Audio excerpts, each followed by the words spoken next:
Now we are getting into the fixed income securities.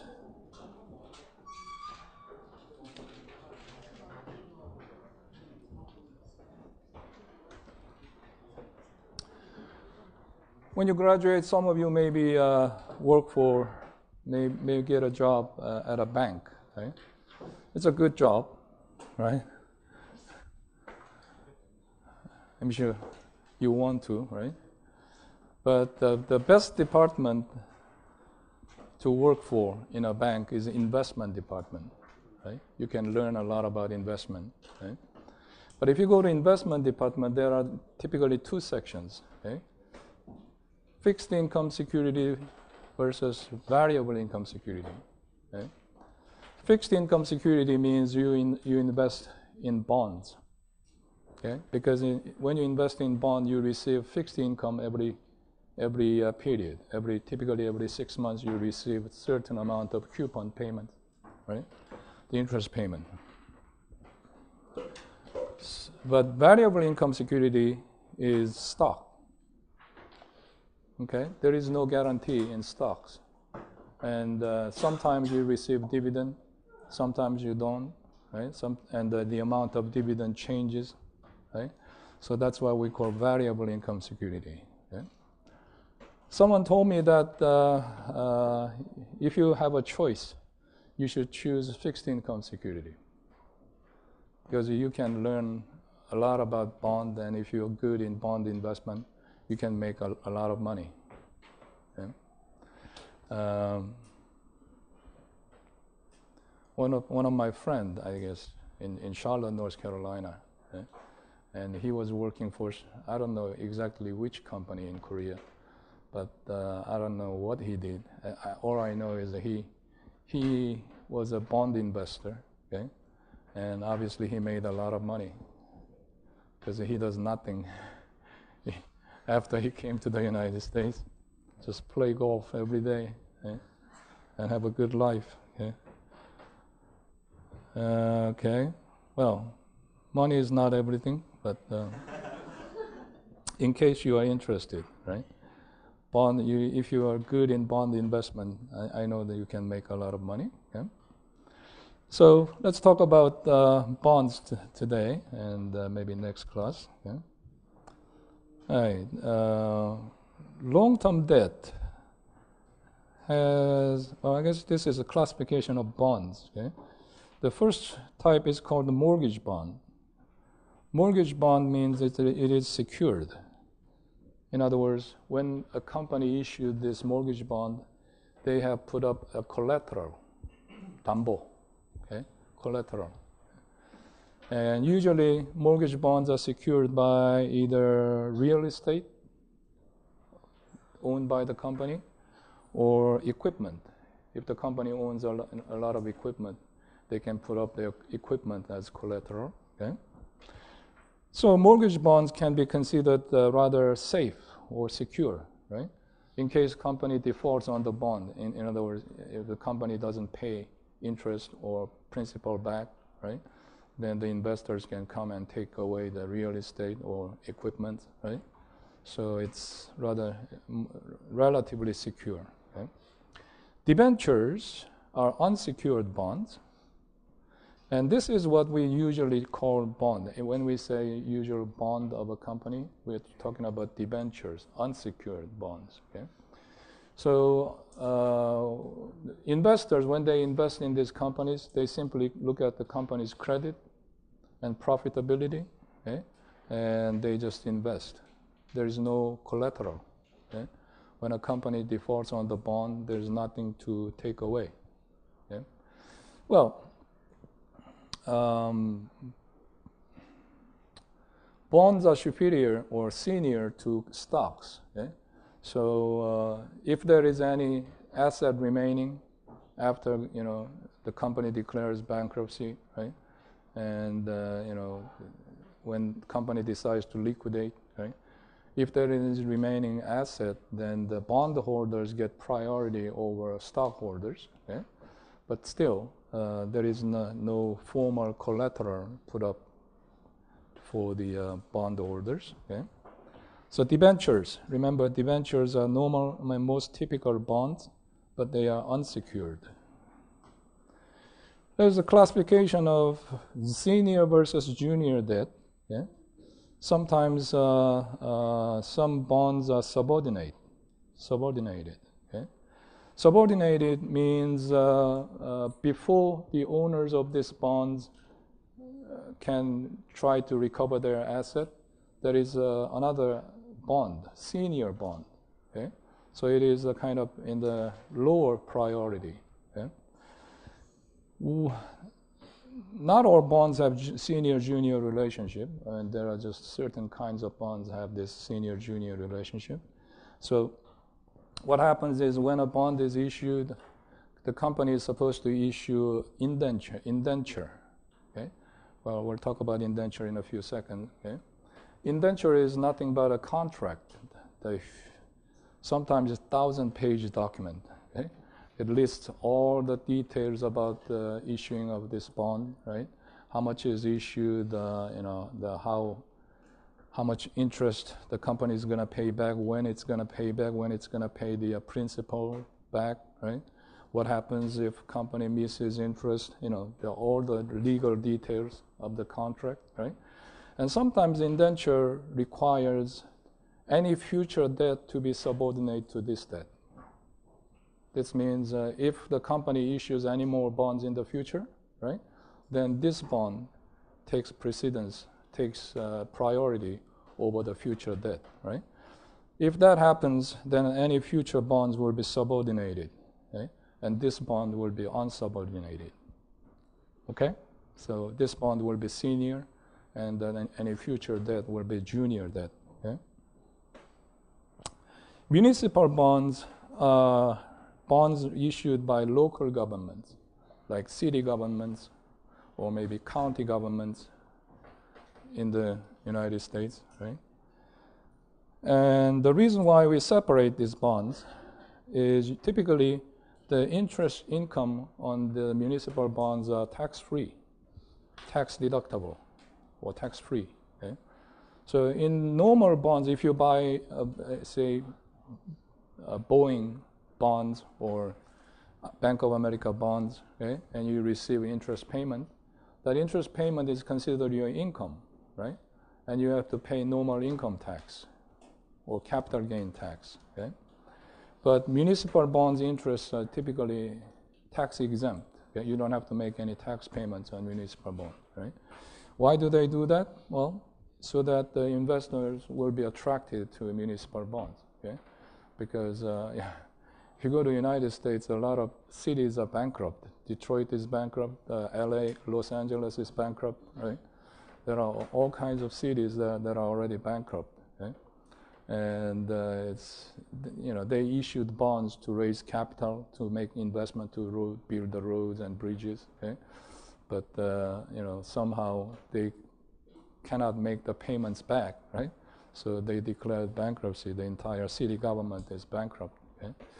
So, in order to encourage investors to invest in cities, okay, they have this tax-free, tax-exempt provision for municipal bonds. Okay? Here are a few terminologies that we need to get used to.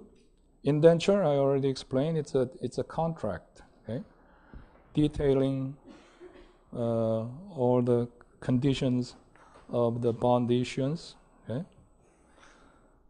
So manner in which the principal and interest should be paid, when it's going to be paid, right? How it's going to be paid, what happens if the company misses the payment, and so on, right? Any restrictive covenants, something like times interest earned, okay? I mean, you are investing in this company, right? And you don't want this company to make any risky project or risky investment, or you don't want this company to take on more debt, right? Continue to take on more debt, right? And that means your chance of recovery goes down, right? So sometimes investors put on some restrictions through indenture, right? The company has to maintain times interest earned of 2.5 or, well, maybe 10 or something, right? Times interest earned, right? That's, what is it? Operating income, EBIT, right? Earnings before interest and taxes divided by interest payments, right? So, if they take on more debt, obviously interest payment increases.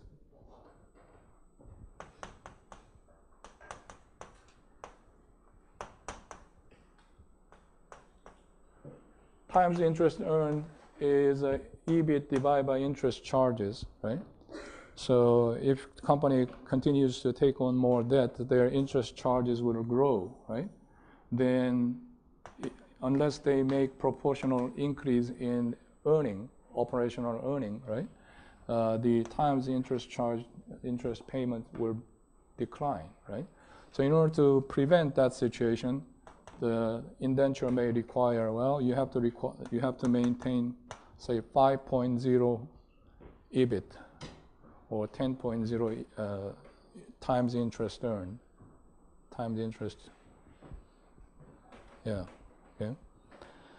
So, considering their operating income, they cannot continually to increase the interest obligation. Okay. And another restrictive covenant may be subordination. Okay? Any future debt maybe should be subordinate to this debt, something like that. Right? Trustee. Trustee represents interest of investors. Okay? So it's kind of administrator.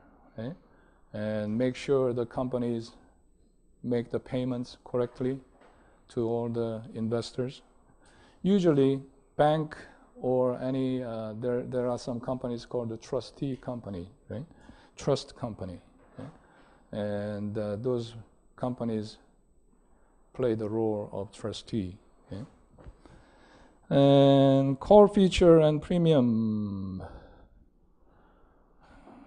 All right. Well, sometimes, all the bonds are issued with certain maturity. Maturity is typically 10 to 30 years. Okay? But sometimes in the indenture, they have a provision that this bond can be called before maturity. Okay? Why would the company call before maturity? Call meaning you are asking the investors, you are paying back the investors the principal, right? And ending the relationship, ending the bond relationship, right? So calling the bond, if you are holding, say, Bank of America bond, say 10-year bond, right? And it's been only 5 years, but if Bank of America calls the bond today, you have to relinquish your bond, okay? And the Bank of America will pay back the principal, right? And you're not going to receive any more interest payments, right? So why would a company do that? Okay, yes, it usually happens if the market interest goes down, right? So 5 years ago, maybe the prevailing interest was 10%, right? So the Bank of America issued the bond at 10% annual rate, right? But suppose 5 years later, today, the interest rate went down to 5%, right? Which means Bank of America can borrow at 5%, right? So what they're going to do is they borrow the same amount of money at 5% today and use that money to pay back the old debt on which they are making 10% interest payment, called refinancing. In normal term,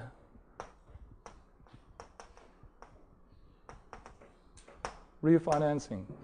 Okay, it's typically it's used for mortgage, right? If you buy a house, typically in the United States, when you buy a house, you can obtain 15-year loan or 30-year loan, right? Or there are some variable loans. Okay, So that means you can pay back over 15 years or 30 years. Okay? But when I first bought my house back in 1991, the interest rate was something like 6.5% annual rate, right? And I told my department chairman, that I bought the house and I signed up at 6.5%. And he was really envious. And he said, when I bought my first house back in 1970s, okay, I paid 17% interest. Okay? During the 1970s, interest rate was really high. In macroeconomics, you will learn, right? Interest rate depends on inflation, right?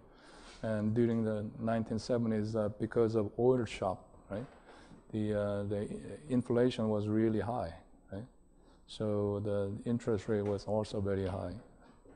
So suppose you bought the house at 17% interest, but 10 years later, and you signed up for 30 years loan, okay?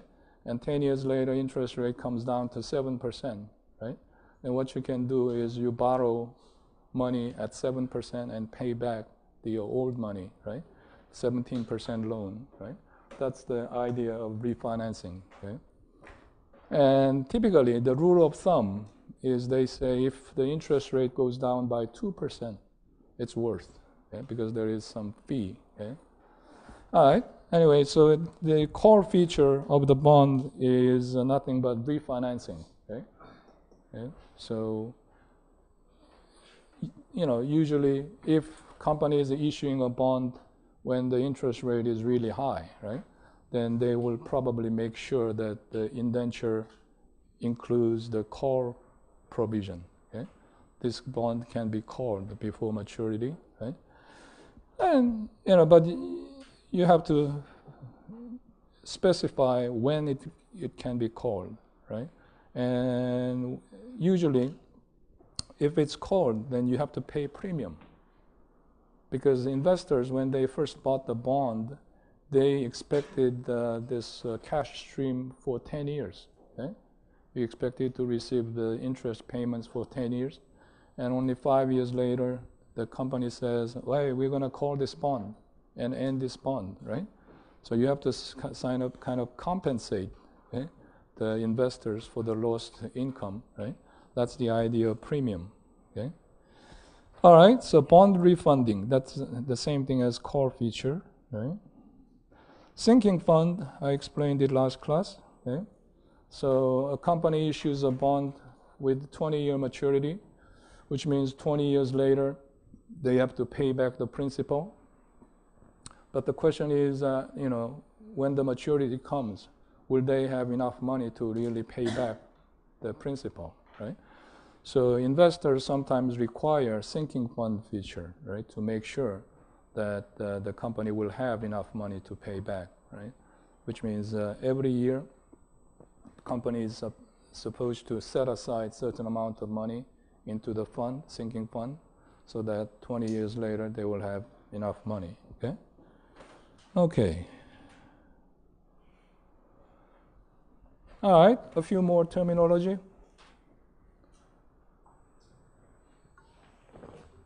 Par value is, in other words, face value of the bond. Okay? And typically, it is $1,000. Okay?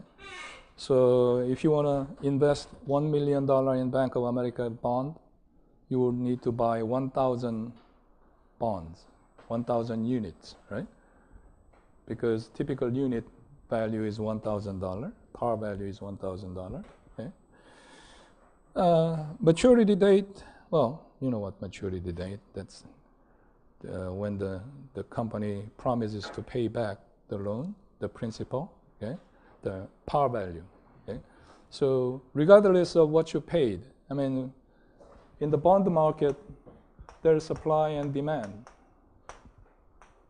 Okay? So if for some reason demand is high, for some reason demand for Bank of America stock is, bond is really high, right? Then the price goes up. If people don't like Bank of America bond, then price goes down, right? So some people may be able to buy Bank of America bonds at $750 per unit, right? Or sometimes you may buy $1,020, even above, even higher than par value, right? But regardless of what you paid, at maturity, you're going to receive par value, okay? Make sure you understand that, right? Because that's the face value, and that's what the company promised to pay back, right? At maturity, okay? And coupon rate and current yield. There are a few interest rates we need to understand in finance.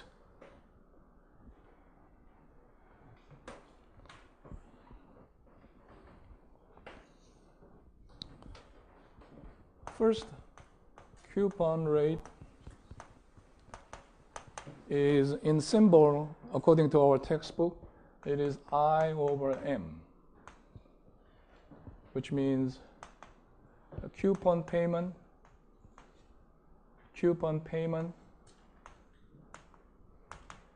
divided by par value. I guess we use M for money, right? But M stands for par value. Okay? So if annual coupon payment is $60, so in this particular bond, in the indenture, it says every year we're going to make $60 interest payment, right? Then coupon rate is 60 divided by 1,000, which is 6%. Okay, that's the coupon rate. Okay? Current yield.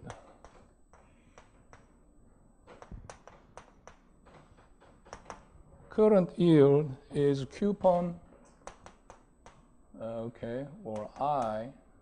I stands for interest payment, I guess, divided by price of bond, okay, or coupon payment divided by current price. Okay. So let's say for some reason right now this bond is really unpopular. People don't think much of this company. They think the company may go down bankrupt in a few months or so, right?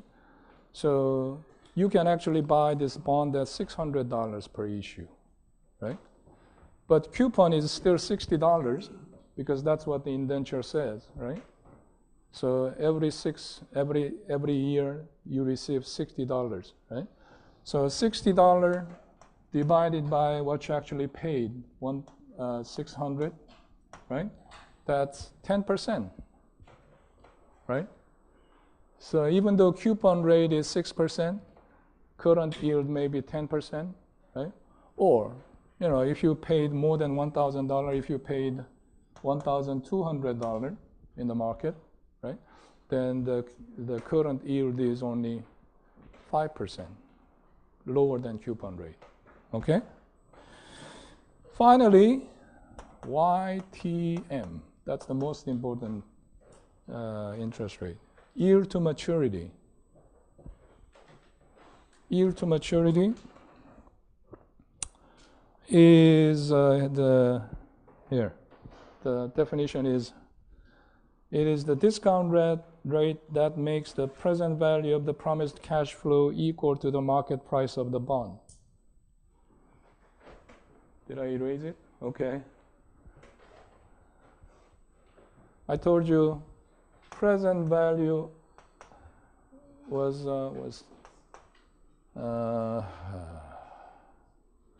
I over 1 plus I t.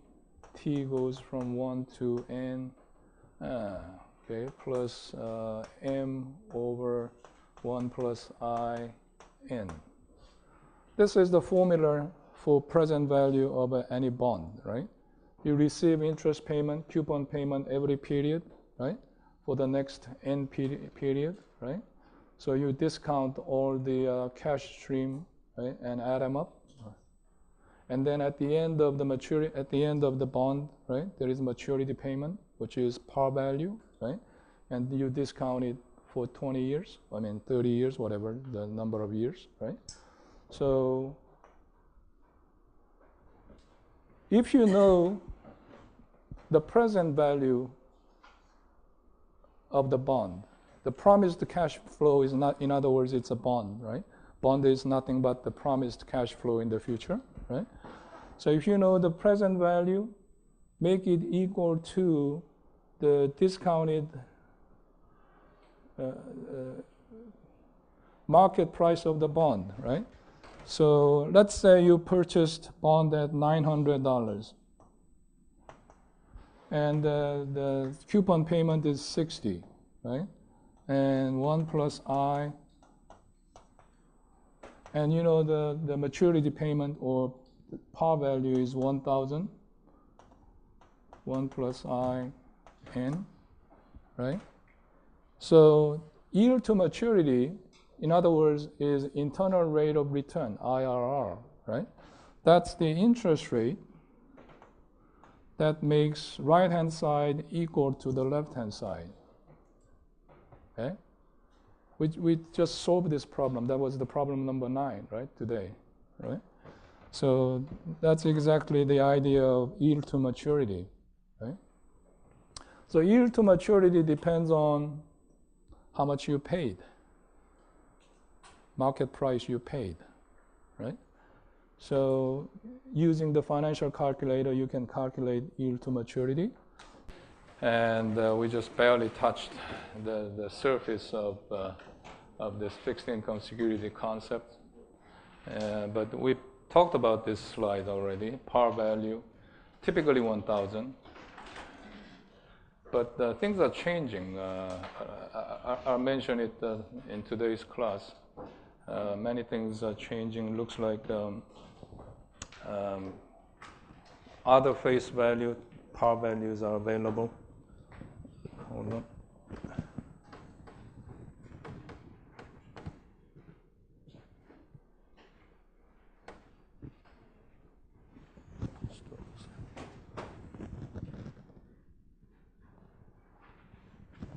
Okay. Can you still hear me? All right. You know what maturity date is, coupon rates and current yield and yield to maturity. I gave you explanation last class. Okay, well, since you don't have any question, let's move on. Okay. So this is a bond quotation or bond table. And this is what our textbook gives us. But if you do the search on the net, you'll find out that there are many different forms. If you go to Yahoo Finance, for example, you will see completely different, well, quite different form. Okay? But as long as you understand each item, you'll be able to understand, whatever the quotation format they give us. Okay? All right, so first one is called the ticker. Well, actually here, these are the company names. What's inside the parentheses are ticker symbol. And ticker means if you watch TV or news, when you see the scene of Wall Street, many buildings have some electronic display, okay? And display it changes, every second, showing the prices of different stocks, and usually stocks, okay? And stock symbols like A, or G, or what is it? AA for American Airlines, MSFT, and so on. Okay? So this is called the ticker. Okay? Stock ticker, and the ticker symbols, just the symbols representing the company, different name. Okay? All right, so you have ticker and ticker symbols here, and coupon. Coupon rates are the interest rates that are specified in the indenture. So the first one says 5.375. That's annualized coupon rate. So if the par value is 1,000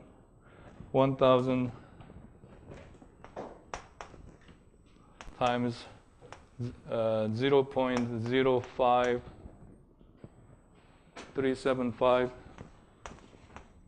That would be $50, $53.75 per year. Okay? So on par value of $1,000, this bond pays $53.75 every year. And typically, bond interests are paid every 6 months. Okay? So that means half of this, about 26 or 27, 26 some dollars, $26 some cents will be paid every 6 months. Okay? That's the coupon interest rate. Maturity, the first bond is matured in March 15 of 2020, and it lists all the different maturities. Okay? List price. List price is percentage of par value. Okay? So 98.587, or I'm sorry, the last price. Okay? That means at the end of the last session, this was Friday, March 26th, apparently. Okay? So for the week ending Friday, March 26th. Okay, so I guess this is probably the Monday's paper or Saturday's paper. Okay? Depending on what source. If they publish on Saturday, it could have been on Saturday. If it was like Wall Street Journal, it could have been Monday edition. Okay? No, Wall Street Journal comes out on Saturday. Okay? So anyway, so that means at the end of Friday's session, March 26th, the closing price was 98%. 98.587% of the par value. So if par value was 1,000, that means the closing price was $985.87. Okay? That's the last price, or how you read the. So that was, I guess you can say that's the most important column in this table, because people would look at this table to find out what happened to the bond price. Okay? All right, last yield. Last yield is yield to maturity based on the last price. Yield to maturity based on the last price. Okay? And we didn't really formally talk about yield to maturity, but everybody knows already, right? Because we did the time value of money question, right? The price or present value as I summation 1 plus, let's say, I, t goes from 1 to n, right? And plus m over 1 plus I n. Okay? So if you paid, say, $900 for this bond, and it pays a certain amount of coupon, and let's say m par value is 1,000, right? And the interest rate, that makes left-hand side equal to the right-hand side, right? That is yield to maturity, YTM. Okay? So, if whatever the value of the bond comes out to be based on this calculation, okay? Let's say it's paid $60 per year, okay? So whatever the interest rate that makes the value of this bond equal to 900, that's the yield to maturity, okay?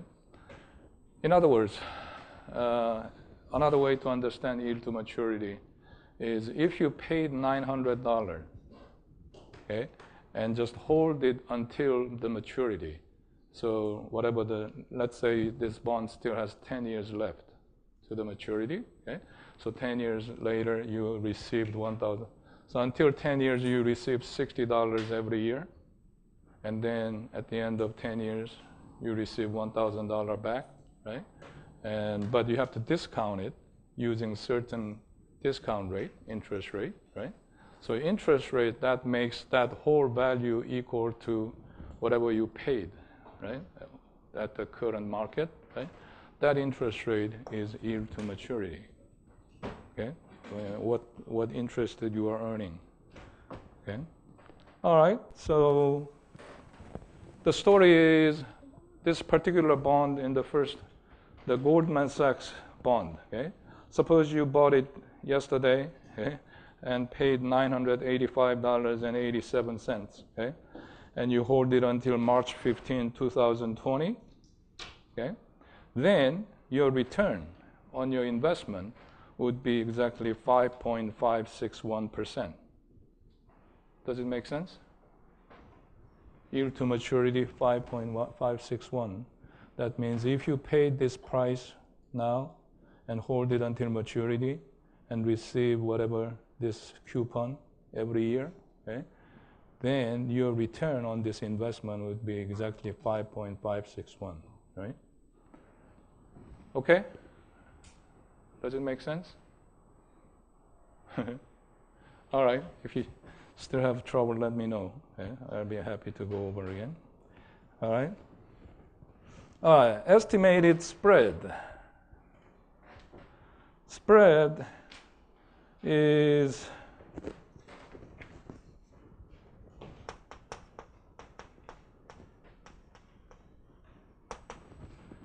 the difference between corporate YTM, corporate yield to maturity, minus government or treasury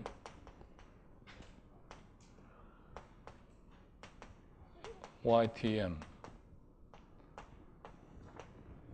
The difference between corporate yield to maturity and treasury yield to maturity for the same maturity.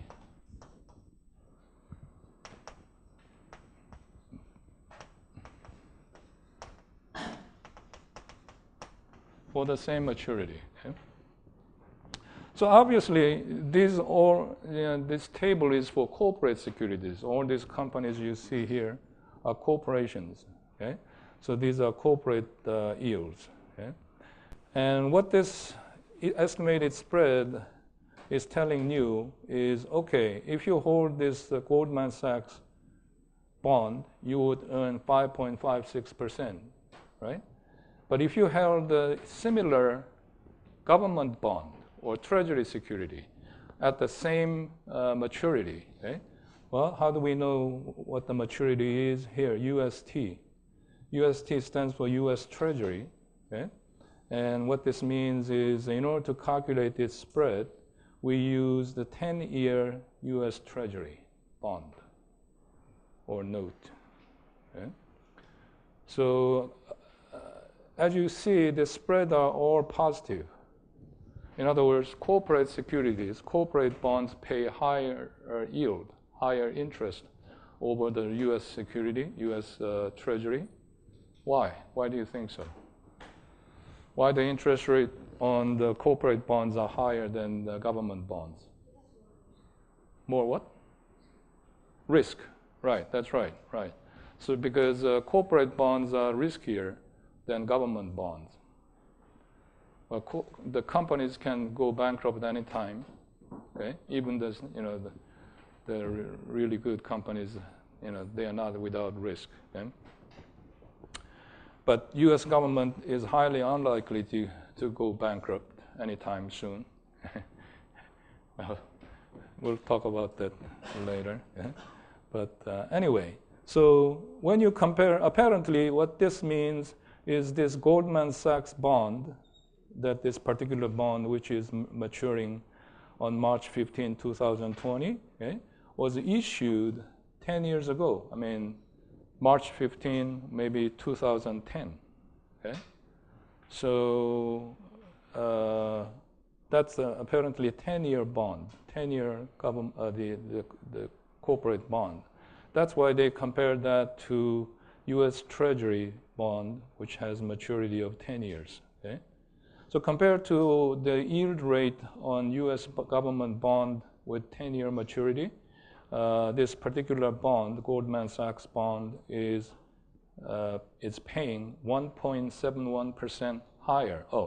171 is 171 basis point. Okay? Okay, what do I have here? Basis point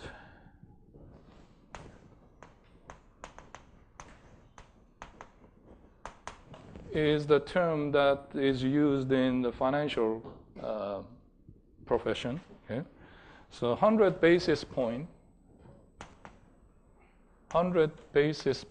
is 1%. Yeah? So 171 basis point means 1.71%. Okay? So I guess based on this, you can figure out what the rate on 10-year government security, right? Because yield to maturity on this particular bond is 5.56%, okay? And it is 1.71% higher than the comparable maturity government security, the government bond, okay? That's how you can figure it out, okay? And last column is volume. How many of these bonds are sold, okay? Well, the volume is measured in dollars or $1,000. Okay, so 536,973. That means the total amount of Goldman Sachs bonds that had been traded yesterday, in the last session, was $536,973. I mean $3,000. Okay, okay, that's the total amount of each particular bond traded in the last session. Any question about the bond table? How to read and understand the bond table? Is that okay? Okay? All right. The next thing is about bond rating.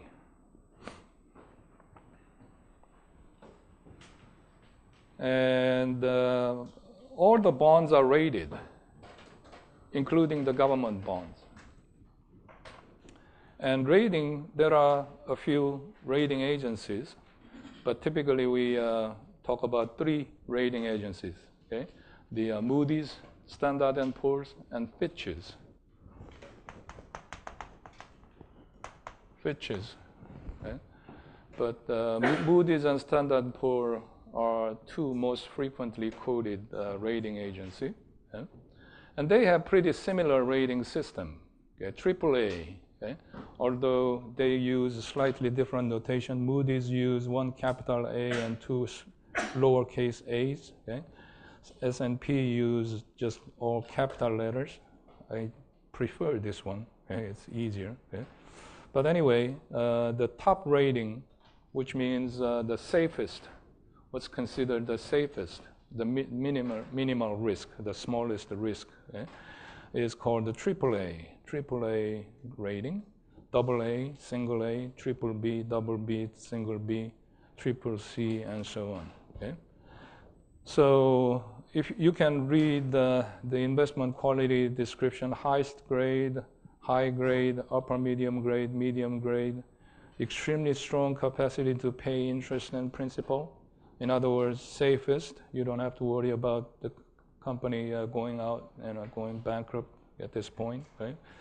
Very strong capacity to meet obligation, strong capacity, adequate capacity, and so on. Okay, but if you go to each company website and read the description, you may read a slightly different wording, right? But basically, they are saying the same concept. Okay? What's in green? In other words, first 4 grades, okay, starting from AAA to BBB, are called investment grades.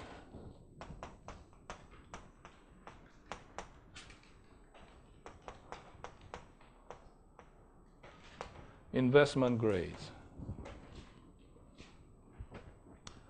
So, it's pretty recommendable to invest in these bonds. All right. The next grades that are highlighted in red or pink here, okay? Double B, single B, triple C, double C, and single C. Okay? These are called speculative grades. It's right here. Speculative grades or junk bonds. Okay? Junk bonds, you have to understand, doesn't mean it's useless. Typically when you say junk, it means trash, okay? Useless stuff. Okay? But here in investment, junk bonds simply means these bonds are slightly low grades and a little higher risk. Okay? So you have to be careful when you invest in these bonds. Okay? Junk bond doesn't mean you should not invest in these bonds. Okay? Make sure you understand. Okay? A lot of people invest in junk bonds because junk bonds pay high interest. Okay? So, if you want high return, if you want quick money, you want to make money quick, then of course you should invest in junk bonds. Okay? Take your risk. Okay? The last grade is D. D stands for default. Okay? Default means this company or this particular bond has not met obligation. So if the company misses the payment, interest payment, right, the bond is categorized as default, in default. Yeah? And obviously, it's not good. Okay? You don't want to invest in these companies. Okay? All right. We're going to spend a little bit of time doing some interesting thing, talking about interesting things. Leverage buyout and junk bond. Okay. LBO. Okay, who can explain leverage buyout? I told you to search the following on the internet here. What do we mean by a leverage buyout?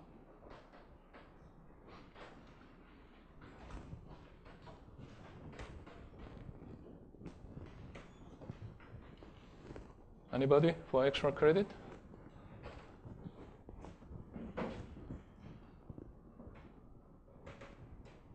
It has to do with corporate raid or buying out of a company. This morning, the biggest news on CNN was Pfizer trying to purchase, what is that? AZ. The British company, AZ, the pharmacy, yes. Every mistake, some corporation want to buy the other corporation, they don't pay 100% the value of that buy corporation. They get bonds by sales corporation, and sales corporations obliged to make profit. Okay. So they bonds based by the sales corporations' profits. Okay, good, very good. Yeah, I'll accept that. Yeah. And when you answer my question, you don't have to be, worried about your answer being recorded. If you try the video recording, none of your answers actually get recorded in the video, right? So you can feel free to answer my question. Right? Yeah, leverage buyout means, leverage means debt again, right? Debt, right? So, this was what really happened in the 1980s. 1980 was a period of leverage buyout. It still happens, right? But during the 1980s, it was crazy, right? And the movie Wall Street was based on this, what happened during the 1980s. Yeah? Of course, it's way before you guys were born. Okay? But it still happens. Okay? So when a company tries, when some investors try to take over a company or buy a company, right? Well, these guys don't have any money. Okay? So what they do is they issue bonds. They issue IOUs. Okay? And of course, it's hard to attract investors. Okay?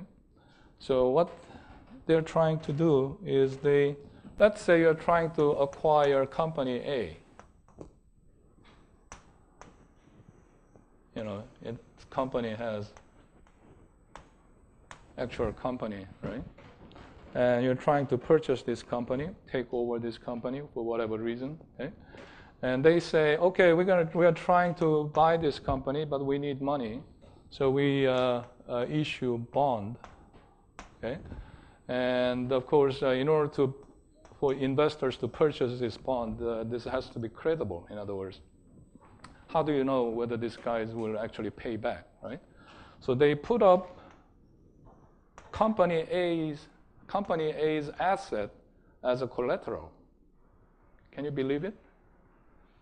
Right? These guys have nothing to do with company A, right? And they don't own anything of company A yet. Okay? But these guys put up company A's asset as a collateral, okay? And then they sell bond, okay? And raise money, okay?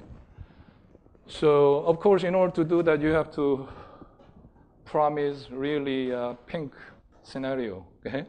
A good deal, fantastic deal, right?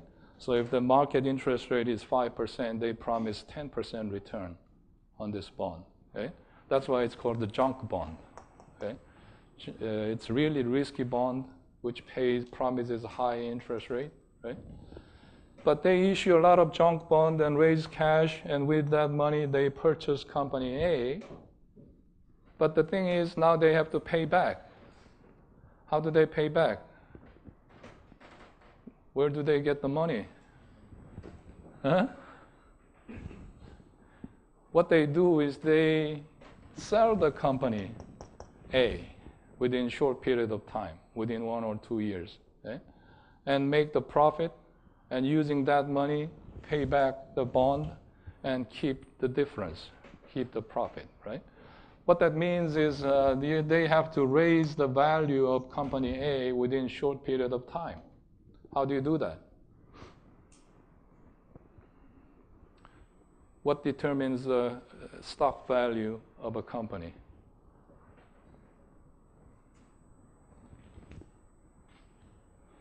You know, every time you see the news, you know, when they say this is earnings season, okay? So when the companies announce their earnings during the last period, last quarter, right? Stock prices jump up or down, okay?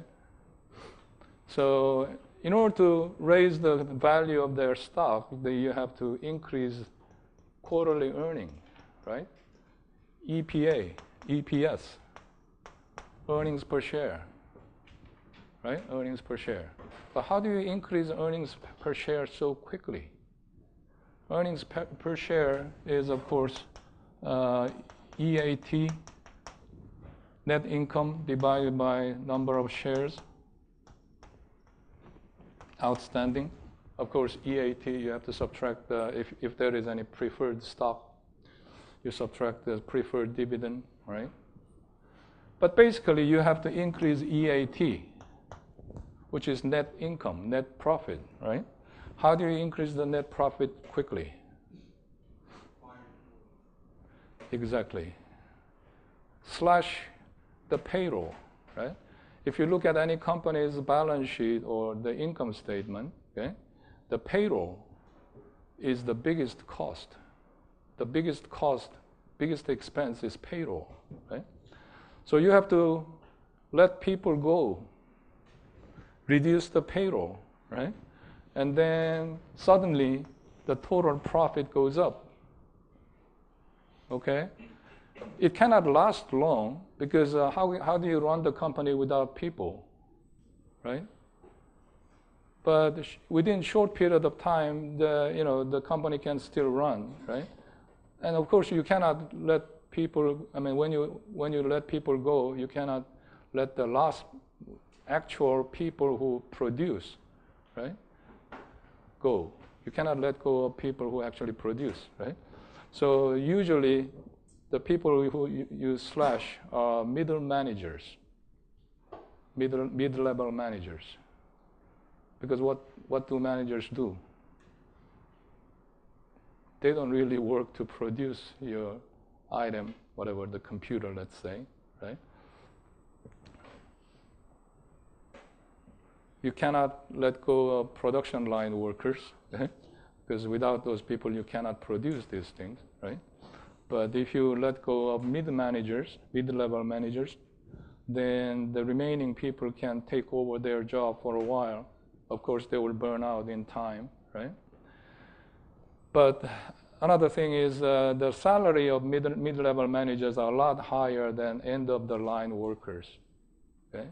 So you can save a lot of money by slashing mid-level managers. What about executives? Executives are getting paid millions of dollars, right? If you slash executives, then you can save a lot more money. The thing is that you have to get the cooperation from the executive, right? Executives are the people who are cooperating with you, yeah? Whatever you're trying to do, right? So you cannot let the executives go. You cannot let the end-of-line workers go. So mid-level managers get axed or slashed. Okay?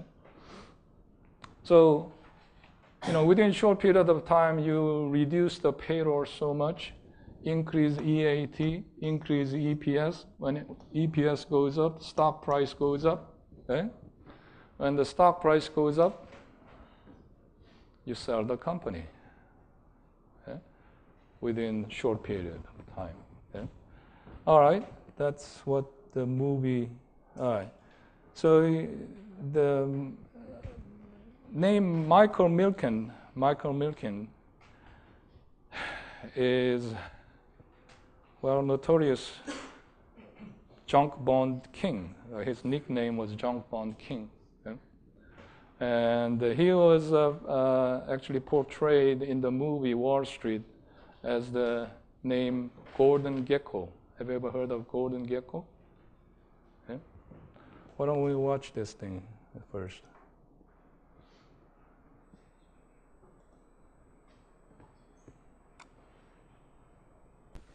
So I forgot how long he was in jail, maybe like 5 years or 10 years. Okay?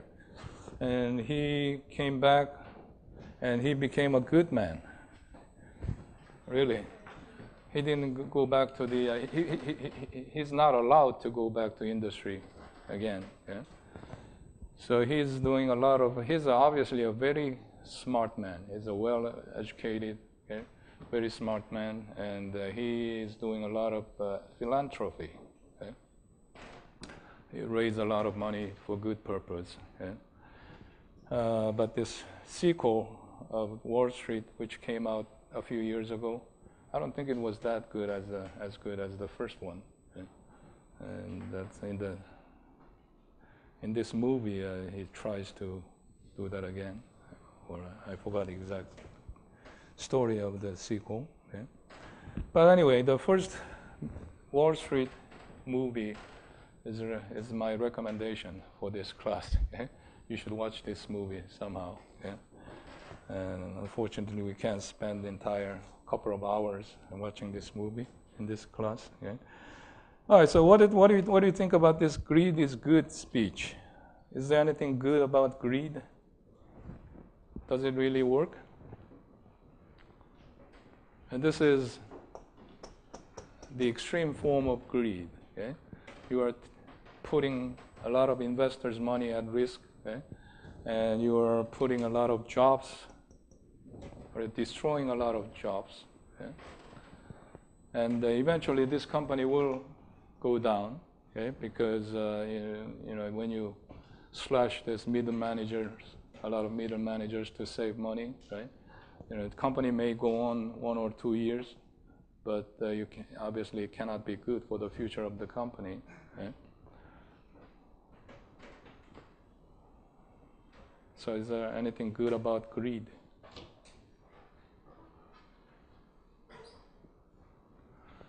Believe it or not, apparently this continued. Okay? So in 1987, 2007 and 2008, okay? The most recent financial crisis. Okay? In the aftermath of this financial crisis, there were a lot of congressional hearing. U.S. Congress invited a lot of people and tried to find out what went wrong.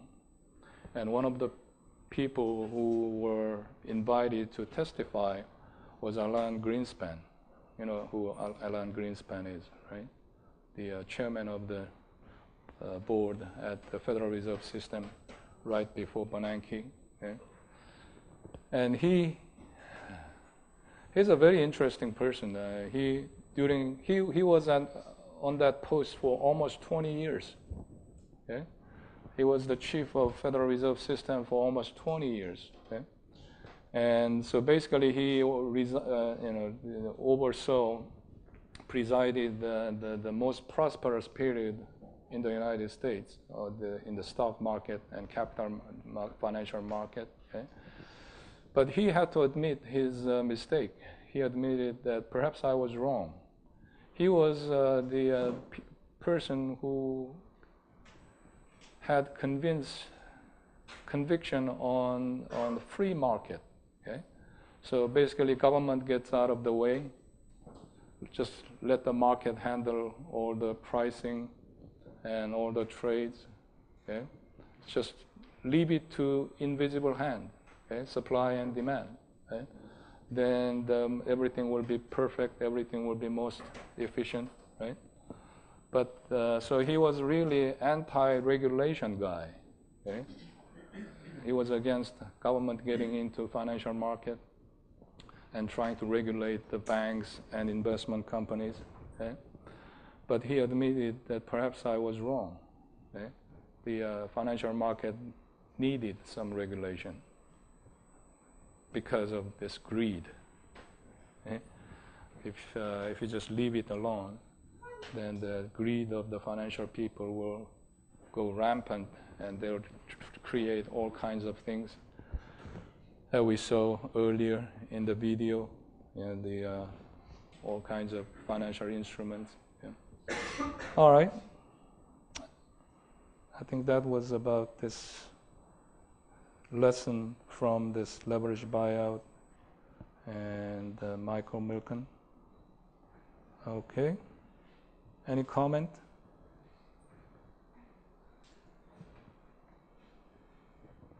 All right, let's go on. So next slide gives ratings and maturities and yields.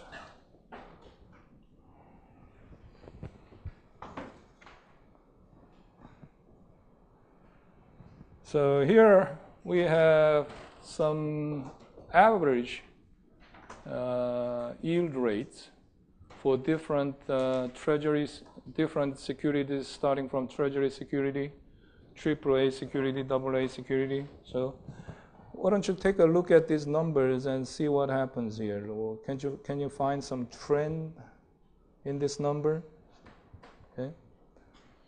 First of all, across the column, starting from Treasuries, AAAs, AAs, what happens? As you go to the right from the left, what happens to the number? Yeah, number gets larger, number increases. So the interest or yield rate goes up. Why? Right, risky, right? So compared to the Treasury, I mean, believe it or not, we call Treasury securities risk-free instrument, risk-free security, right? Meaning there is absolutely no risk, right? But in reality, even the Treasury securities have risk, right? You know what happened with the U.S. government has taken on a lot of debt, okay? And a lot of people are concerned about the ability of U.S. government to pay back it's dead. But still, compared to other investments, we consider that the safest. Yeah? So for the same maturity, 5-year security, Treasury pays 4.78%. But if you go to junk bond, BB, double B, and triple B rates, okay, they pay a lot higher interest rate. Here in this table, U.S. utility, and it gives an impression that all the U.S. utilities bonds are BBB, triple B rated. That is not true. Okay? There are many the utility companies in the United States, U.S. Edison Company or Duke Energy and so on. Okay? And they all have different ratings. Some are rated A, some are rated B. Okay? But what they are showing here is when you compare triple B and triple B here, triple B of U.S. industrial bonds versus triple B of U.S. utility, utility pays a little lower interest than other triple B in industrials. Okay? Why do you think so? In other words, yeah. You have a very simple answer, right? Because everyone needs some kind of utility stuff, so okay. there's more chance to survive in the industry. Right. In other words, when you compare triple B rating in bond in industrial, other industries compared to the utility industry, people tend to perceive the utility industry is a little safer. Okay?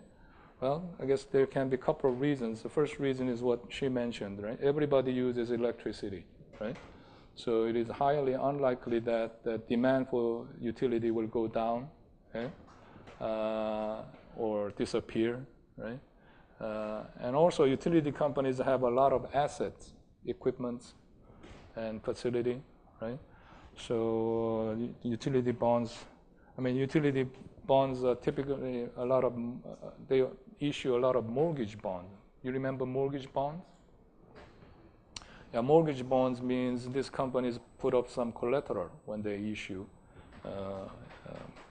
bonds. Okay?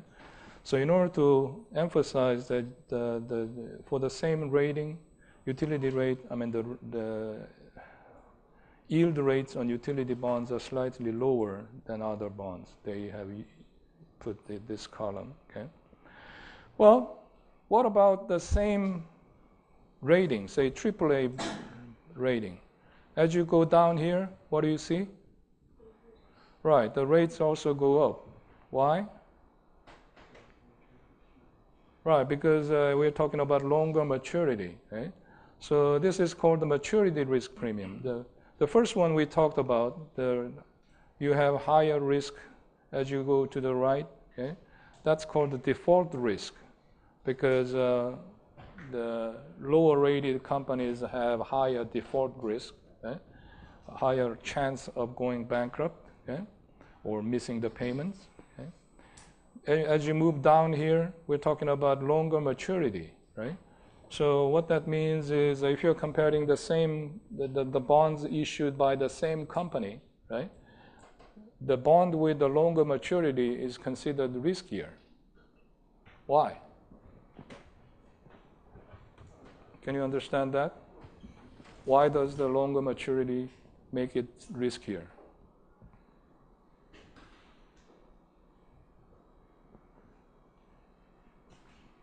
I'm expecting another obvious answer here, right? It's a simple, obvious concept, right? If you have to wait long enough to... Yes, go ahead. The longer the maturity is, the order is to assess it, the assessment. All the assets, what? The order is the assessment.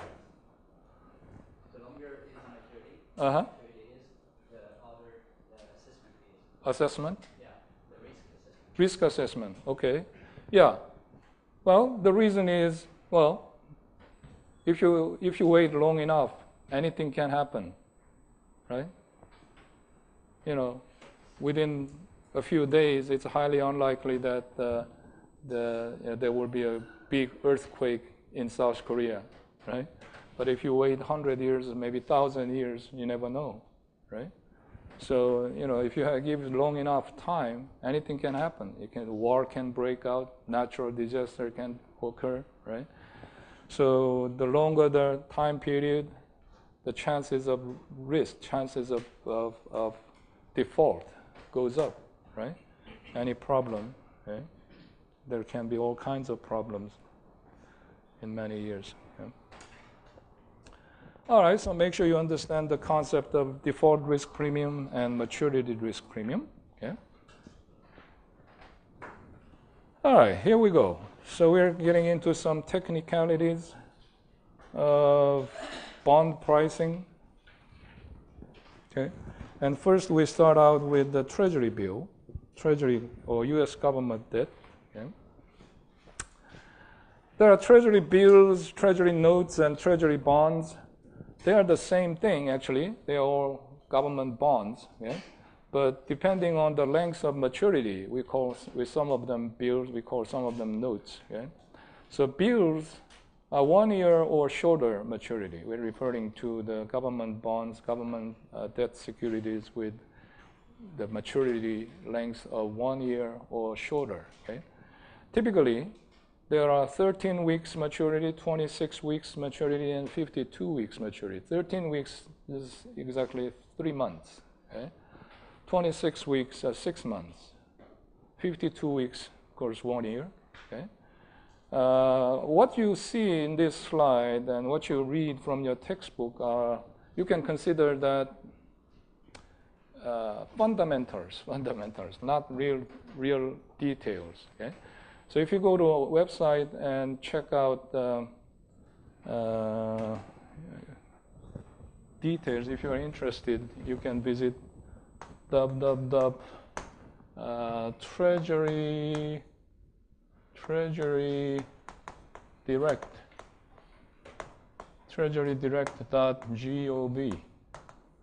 So that's U.S. government website.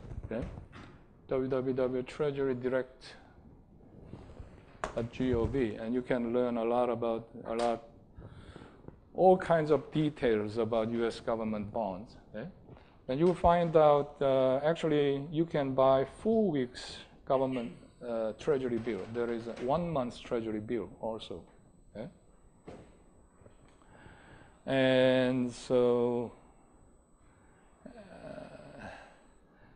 then there are a few notes. Okay? Notes means the maturity length of 10 years or shorter. Longer than a year, up to 10 years is called notes. Okay?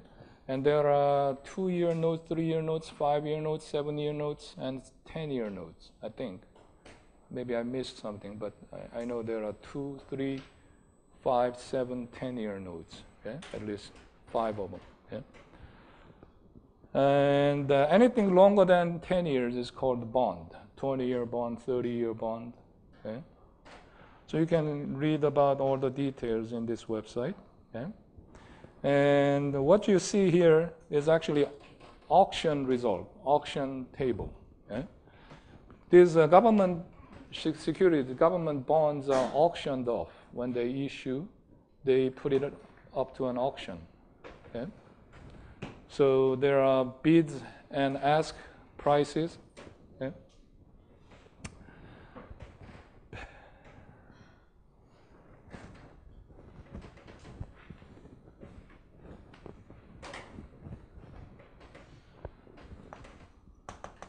Bid and ask percentages, annualized percentages. Annualized percentage discount from the face value.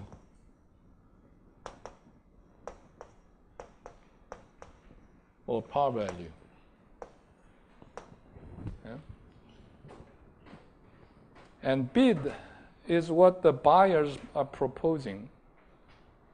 So point 0.25 bid means buyers of this government bond who are trying to purchase this government bill, right, the treasury bill, is offering 0.25% discount. Okay. Typical bonds pay interest coupon every period, every 6 months they pay coupon.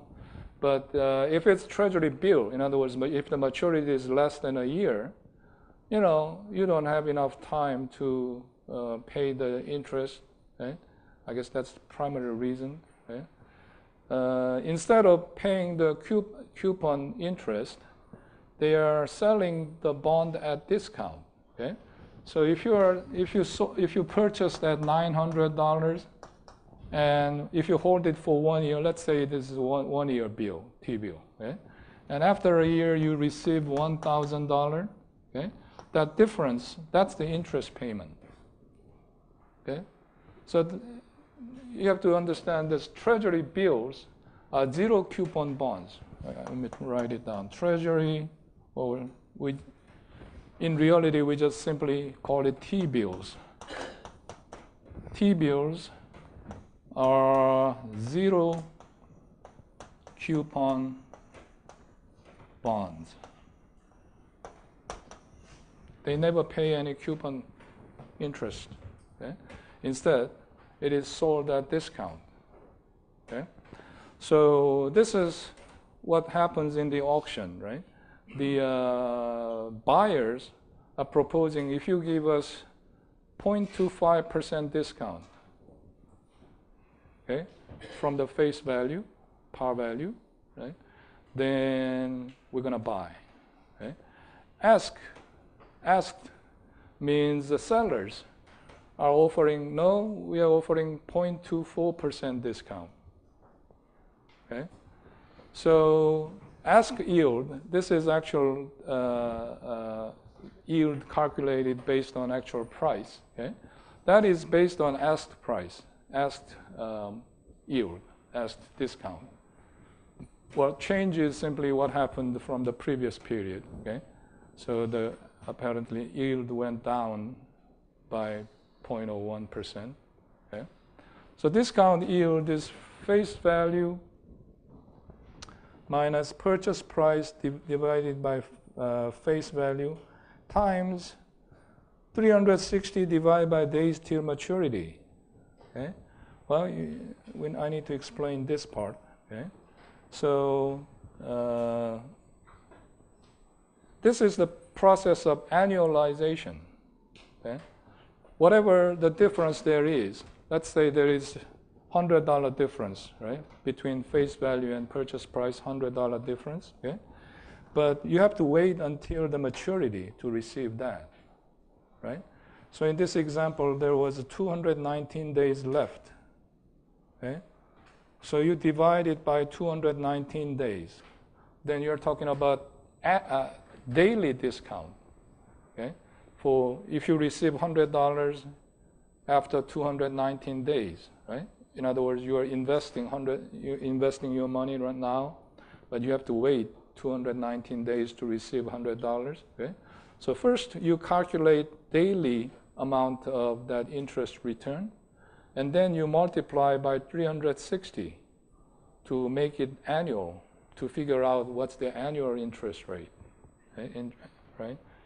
So that's the idea of annualized percentage discount from the face value. All right. Why do we use 360 instead of 365?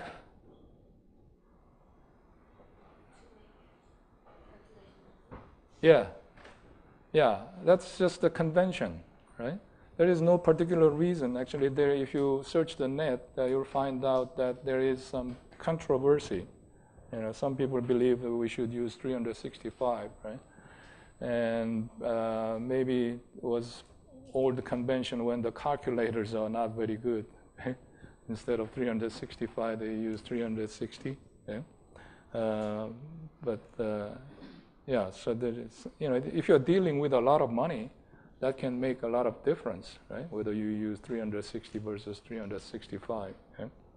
And there are a couple of typos in our textbook. Let me tell you before I forget.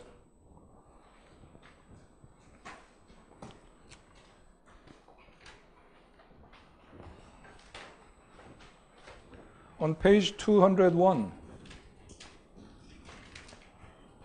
201, the second line, it says $144. It should have been $14.40. Okay, so instead of 144, change it to 14.4. Okay, and the right underneath this first word of the third line, it says 9,856. Instead, that should have been 9,986, right? Or 8560. Okay? $9,985.60. Okay? And that's our textbook uses all the calculation based on $10,000 face value. Okay? But if you go to the website and read the detail, you'll find out the minimum face value you can buy is actually $100. So $100, $1,000, $10,000. Okay? You have a few different options. Okay? So minimum unit is $100. Okay? But let's say you purchase the T-bill in the amount of $10,000. Okay? So based on this, we can calculate, right?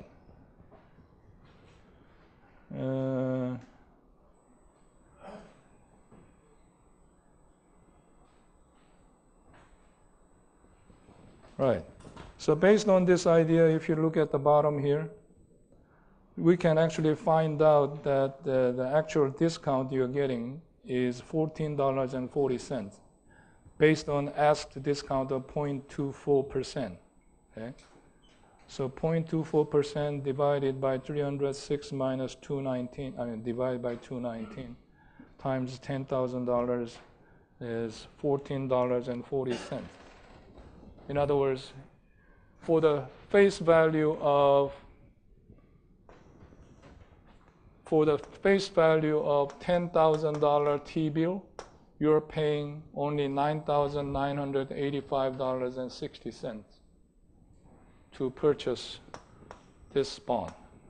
Okay? And that, according to this story, it matures 219 days. So you can calculate the annualized interest rate. That is 0.24%. Okay? It's pretty minimal, right? Because it's a short maturity. It is only, I guess that's 1 year T-bill. Okay? 1 year T-bill. And T-bill is safe. Okay? Because that's the safest.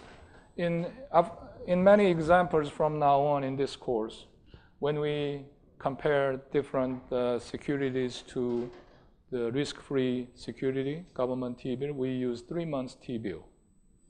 Because 3 months T-bill is, well, first of all, T-bill is the safest, government bond is the safest, and it's also one of the shortest maturity. Okay?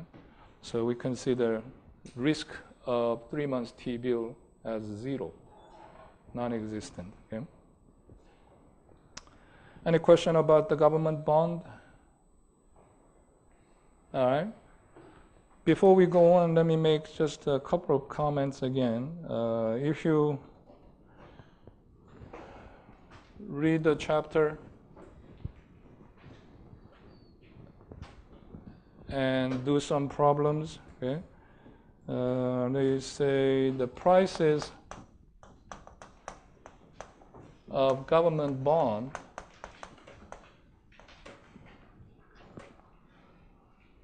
use 1/32 of 1% of par value. Okay?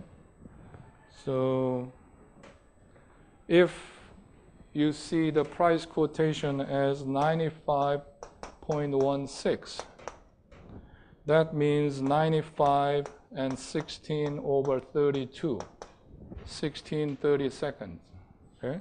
Which means 95.5%, which means 900. If par value was $1,000, that would imply the current price is $955. See if you can understand this idea. Again, it is a convention, old habit in the financial market. Until some years ago, maybe about 20, 30 years ago, about 25 years ago, right? The stock prices, all the stock prices used this system, 1/32. Okay? So instead of, what you say, 523, I don't know. I guess I'm not. In the United States, $523.16, right? We use dollar and cents these days, okay? But in the old days, this exact amount would have been listed as 16/32. Okay? It's completely different. This is 16 cents. This is 50 cents, right? $523.50, because that's half, right? So when I first started trading, the stock trading in the United States, they were still using 1/32. Okay? But if you, again, read online, these days, a lot of bond prices, bond quotations use percentage or dollar terms, okay? Instead of 30-second. Okay? But just in case you see this kind of table, you should understand how to do it, right? So why don't you try a couple of problems.